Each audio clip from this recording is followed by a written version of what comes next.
اسمع مشاكل الشباب من الفتيات والاناث على مود نحل المشاكل، ومو بس انا اسمع، انتم هم لازم تسمعون، يعني انا راح انجلط وطق روحي طق روح وحدي. اوكي، نسمع مشاكل البنات. اي زهوره تمثلين زهوره، فزهوره بيوتي عندها تعاني من اكتئاب حاد. شنو سبب الاكتئاب الحاد؟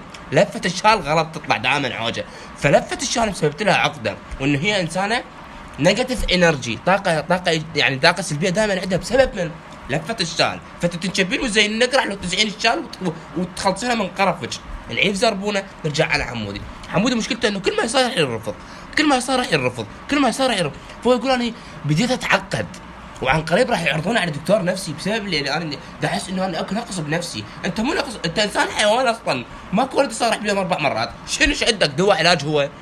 فانتوا يا شلاب انتوا ما عندكم مشكلتكم، انه انتوا ما عندكم مشاكل، مشكلتكم ان انتوا فارغين. اوكي، انتوا فهلا مشاكلكم ذي ماكو، تنامون وتنجبون وباي.